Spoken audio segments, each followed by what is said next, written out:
So we've been teaching people to row for many, many years, and Josh is a world champion rower, so he knows this inside and out. And what we have learned is that if you make rowing complicated for someone, they actually get nervous and they probably aren't going to row as well as if you can simplify it.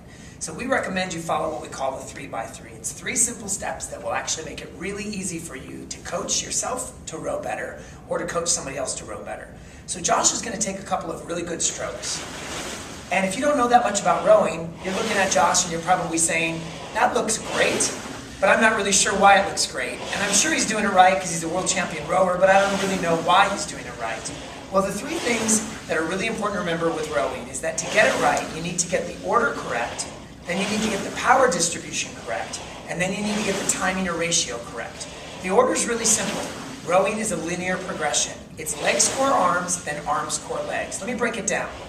It's legs first, then core, then arms, then you reverse it. Arms, core, and then legs. Now, of course, it doesn't look like this when you're doing it, but that's the order that it actually happens in. Let me demonstrate for you what it looks like when somebody actually does it out of order. So Josh is going to demo what it looks like when somebody leans back too early. So in other words, they start to use their core in that hip hinge motion before they've straightened their knees. It's like lifting a box and bending it or lifting at the back before you've actually straightened the legs. It's not as efficient. Here's another example of somebody who is on the return or the recovery. They're actually bending their knees early before they've actually straightened their arms. And as you can see, it forces Josh to lift the handle with every stroke over his knees, which is not really effective because the shoulders are going to get very tired during the recovery phase, which is not something that you want to have happen. So we're looking for legs, core, arms in that order, then arms, core, legs. That's first. The second thing to remember is power distribution.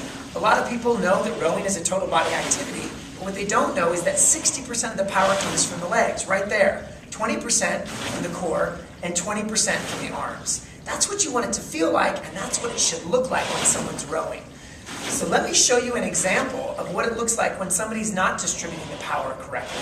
So Josh is doing the order correctly, but watch how he's trying to put all the power in his arms, right at the back. So he's doing the right order, but he's going to get very fatigued really quickly because what he's trying to do is be very powerful with his arms instead of his legs, like lifting a box, all with your arms and not using your powerful legs. So what you want to do is while you're rowing, coach your clients, or when you're rowing yourself, to think of 60% of the power in the legs, 20% in the arms, and 20% in the core. The last thing is timing or ratio.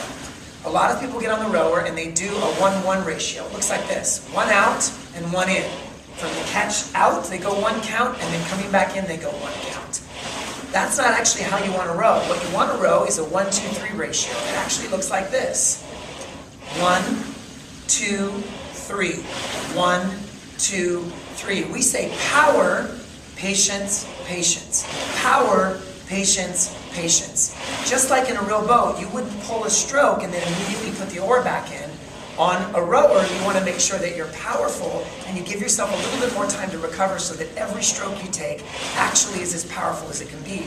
Many times you see people that are rowing really quickly without this ratio, and you think they're rowing really strong, and then you look at their wattage on their console, and they're not rowing nearly as powerfully as somebody who's protecting this 1-2-3 ratio.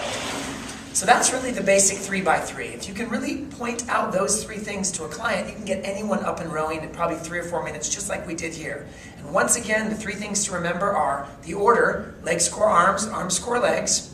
The power, that's the muscle recruitment, and it should be 60% legs, 20% core, 20% arms. And then the timing or the ratio, which is 1 count out on that drive, and then 2 counts in on the recovery.